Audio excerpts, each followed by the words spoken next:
What is up, Poke Peeps and Masters? It is Russ here, PokeRuss here, and we are back from Gen Con, back for another Deck Tech Tuesday. So we're gonna take a step back. You guys know the meta, you guys know the meta decks.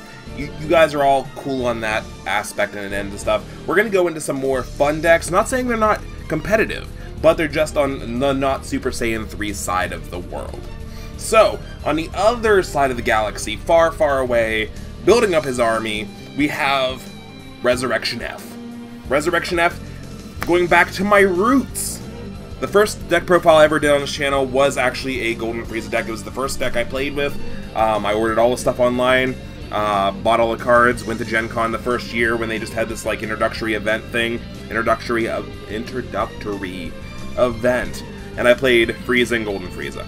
If you guys have lived under a rock or just have started playing recently, in the past, I'm gonna say year, because this came out, this card's actually over a year old now. That's insane. This game has been around for well over a year, and it doesn't look like it has any time to stopping. So we're going back to our roots and bringing back a deck I'm super excited to play with. I played with it over the weekend a little bit.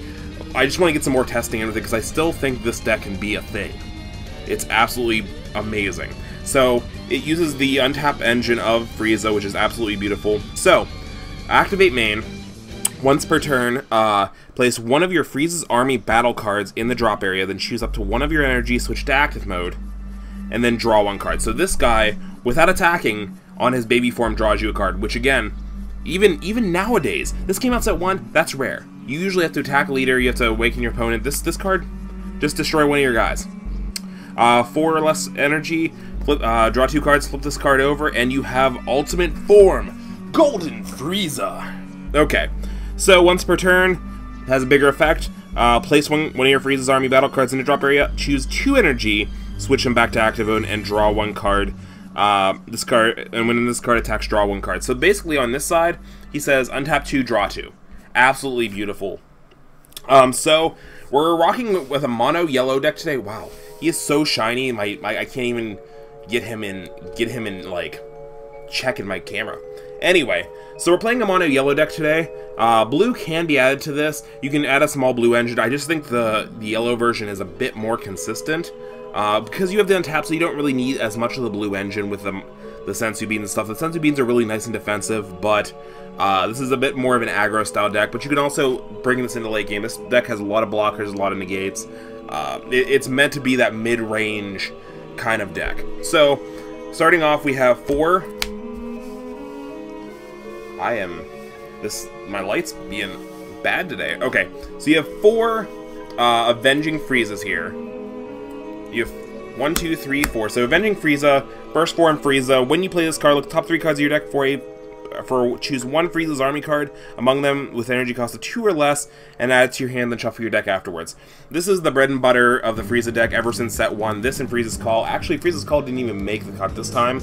It's still a good card, no doubt, but I just think this having a body and all that kind of stuff, with the format we're in, the more extra cards you can't use instantly and get out of your hand and replace itself. Like, you might have 4 cards in hand, you might have 4 or 6 cards in hand.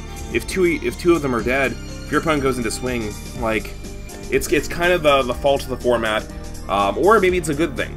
I don't know. If it's not a negate and it's in your hand on your opponent's turn, it's pretty worthless.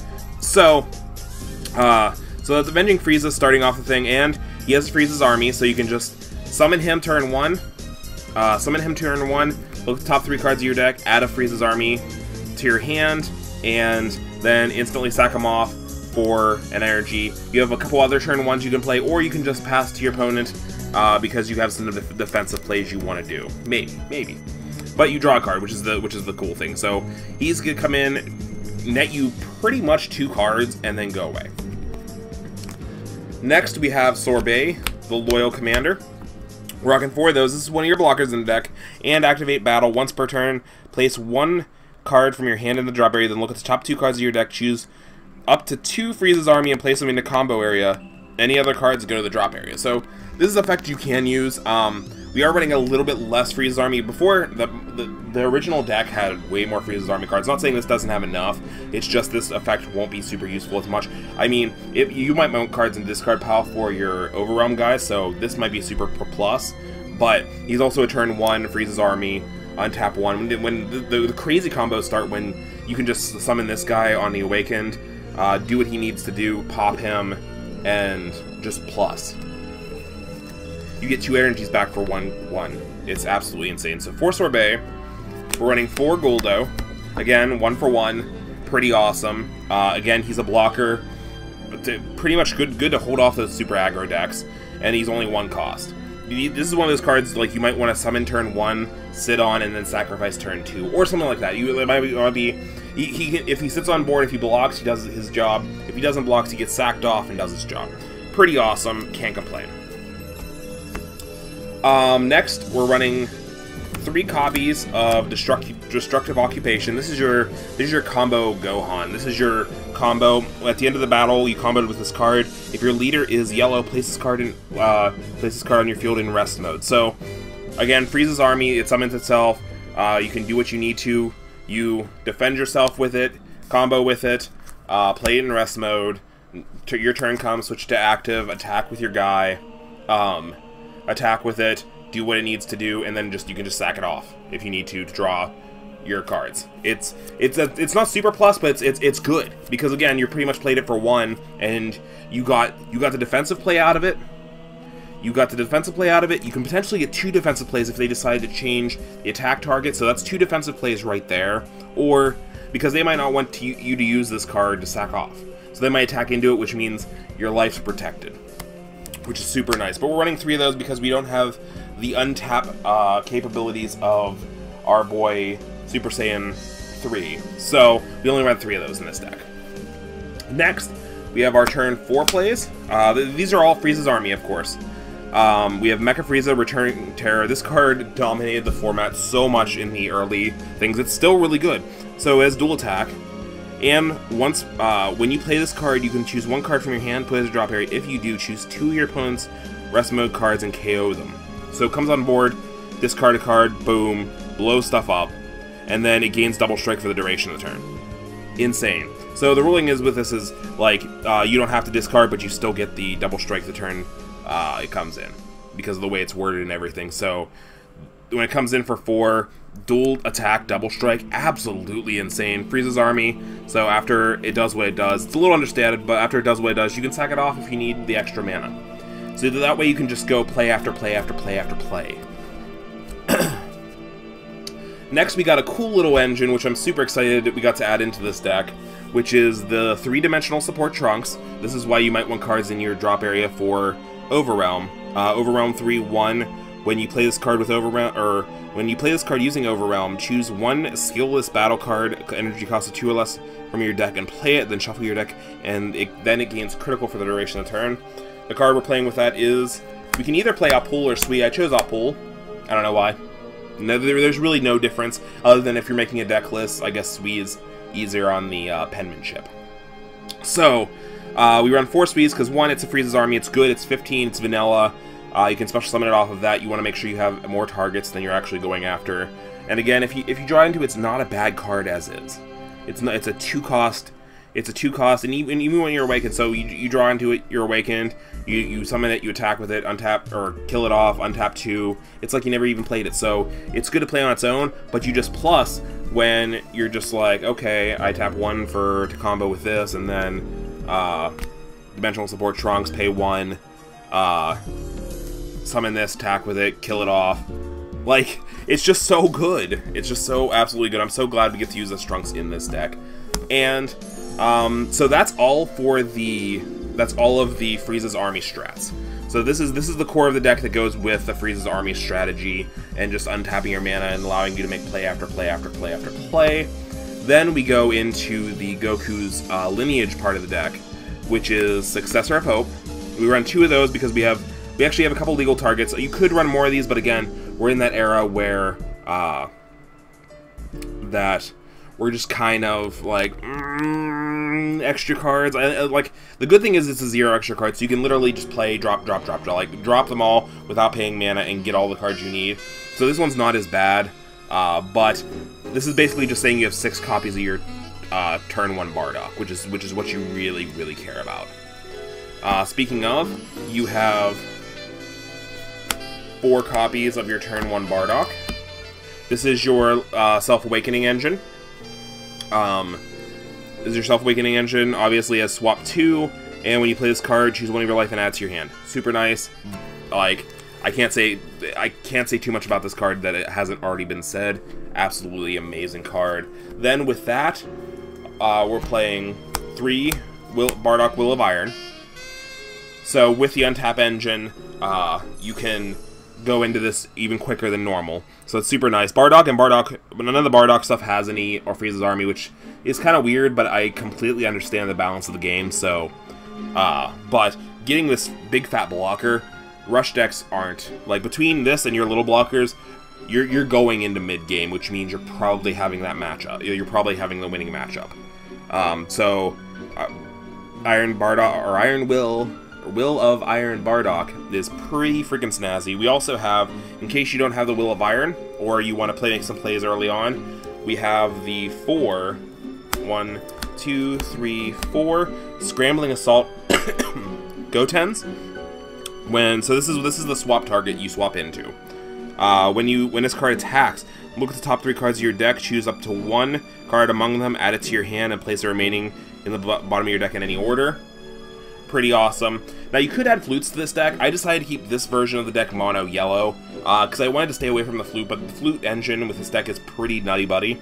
Because, 1, you have the options of doing, like, you have the thing with flute is, with this deck, is you're killing off your own guys. So if you kill them off, you're not going to have too much to flute back. But, if you're doing strats like this, you can easily pop the Goten back and get more pluses off of that. You can bounce whatever you summon off Dimensional Trunks. You can bounce Dimensional Trunks back if you want, so it doesn't go to warp at the end of turn. You can do, like, there is plays you can make with flute. I just don't know if it belongs in the deck because of how much you're, like, every turn you should be killing off a guy on your side of the field. So if you're bumping things back to your hand and killing off guys, like, you know what I mean? So that's the thing. And then last but not least, I don't have a copy of these because these came in a starter deck and I haven't picked one up yet. 2 Power Charge Bardocks. These are turn 3 Bardock, 1500 stats. It's pretty much the Gohan, the yellow version of Gohan, where when this card attacks, you may draw 1 card. If you did not activate this skill, then this card gains double strike. Pretty awesome. Again, is Goku's lineage, Saiyan. It's a Bardock, so can even you play these, you get a little plussing out of it, and then you combo into where'd he go? Iron Will Bardock. So, like, pretty awesome.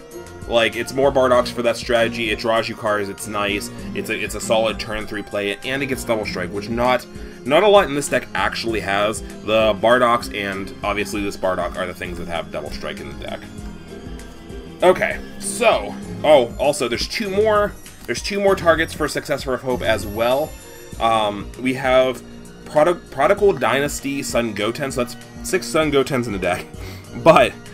This says swap 4, which isn't relevant whatsoever, but when you combo with this card, if one of your yellow battle cards is being attacked, this card gains plus 10,000 power for the duration of the turn.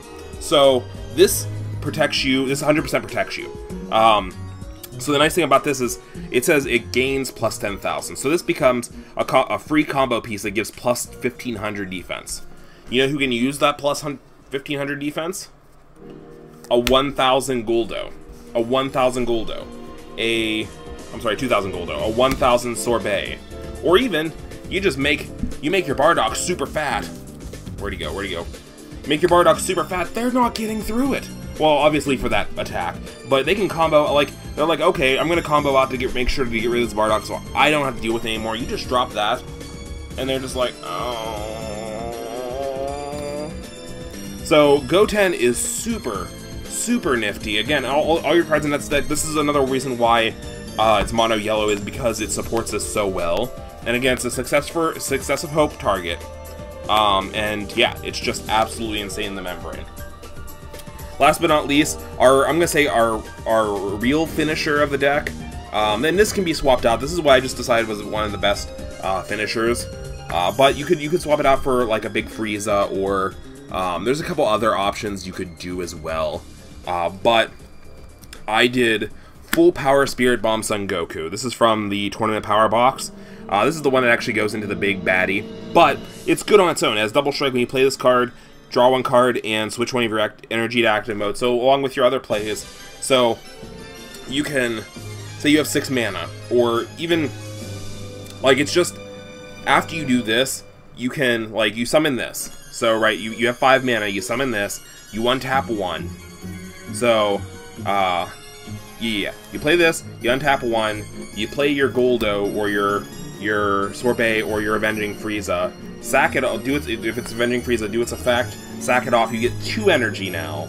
And it just turns into plays after plays after plays, because from 2 energy, you can, if you need to, you can drop a Bardock.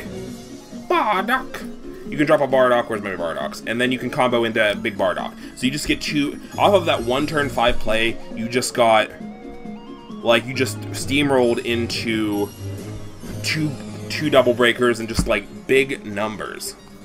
So, and also, this is also another self-awakening. If you end up needing it, you might not. But if it comes to, if your opponent's really keeping you at bay, this can be your self-awaken. And choose 2 of your life, active main, choose 2 of your life, add it to your hand, and this card gains plus 10,000 for the duration of turn. So he becomes fatter, he becomes over that 30,000 benchmark I love to mention. And yeah, so he's a super nice finisher. You could obviously add a couple more overwhelm cards. I really wanted to focus on the Trunks, so I didn't add as many. You could always add, obviously, Scientist Fu, stuff like that. But yeah, you don't want to take out too many of the Frieza's army cards, because that's really the bread and butter of a Golden Frieza build. I have the head of Golden Frieza. Anyway, then you have your 4 combo pieces, Dodoria, so you're not being worried about, you know, Krona. They're gonna see Golden Frieza, they're instantly gonna be like, oh, if somehow Dream World, you can game 1 without using a super combo, and then they side in Kronas and realize you're playing Dodorias. No, don't do that. Don't do that. Win. Play the Dodorias and win. And then last but not least, 2 Nimbus. So again, like I said, this deck actually does really well against aggro decks, and it can control and do the mid-game shuffle, so it can compete with those decks, because you have Nimbus, you have Goldo, you have Sorbet, you have Prodigal Dynasty Goten, and you have, I can never find it when I'm looking for it, Bardock. So just between all of these, you have the hyper defense, and it's also a super offense. Like, you're not in the bad position. This is a super fun deck. I got to use it over the weekend at the tournament. It was super fun. I hope you guys like it. Hit that like button if you like these kind of decks. Is there any special deck you guys want me to see? I have a couple in reserve, so it might be a couple weeks before you see them, but hit that like button, like I said, down below. If you like this, we have some blasts from the past. We're opening up some old school. I've already opened them, so that I'm recording these out of order, but we open this cute little box. So if you want to see what we pulled from our Super 17 box, hit that like button. It's going to probably go up tomorrow. Tomorrow, probably. So hit that like button, and I will see you guys in the next episode. Have a great day. Bye, guys.